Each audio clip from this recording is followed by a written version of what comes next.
આમલકી એકાદશી ભગવાન વિષ્ણુને સમર્પિત છે અને આમળાનું વૃક્ષ તેમને ખૂબ જ પ્રિય છે.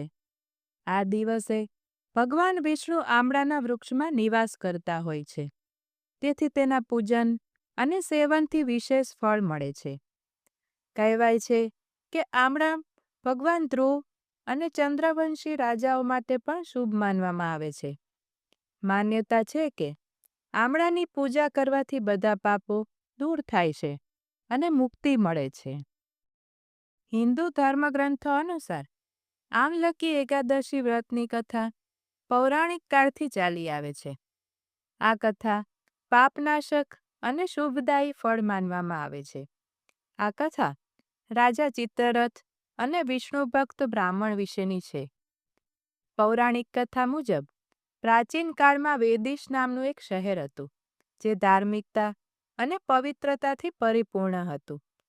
તે શહેરમાં ચિત્રરથ નામનો એક સદ્ગુણી અને વિષ્ણુ ભક્ત રાજા રાજ કરતો હતો.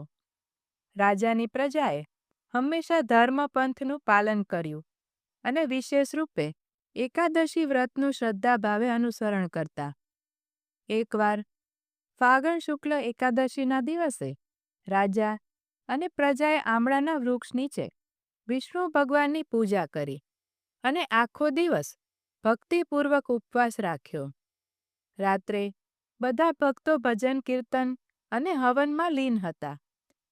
તે જ રાત્રે એક વિકરાળ ભયાનક રાક્ષસ ત્યાં આવ્યો, જે દુષ્ટ કર્મોથી ભરેલો હતો.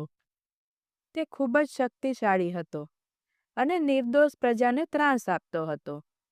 તે રાક્ષસ ભક્તોને ડરાવવા લાગ્યો, પણ ભગવાન વિષ્ણુની કૃપાથી ત્યાં રહેલા એક વિષ્ણુ ભક્ત બ્રાહ્મણના તીર્થયાત્રા અને વ્રતના પવિત્ર ફળથી રાક્ષસ તરત જ ભસ્મ થઈ ગયો.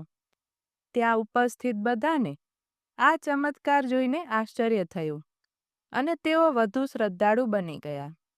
રાજા ચિત્રરથ અને સમગ્ર પ્રજા ભગવાન વિષ્ણુની કૃપાથી ધન્ય થઈ ગઈ. ત્યારથી આમલકી એકાદશી વ્રતને પવિત્ર અને પાપનાશક માનવામાં આવે છે.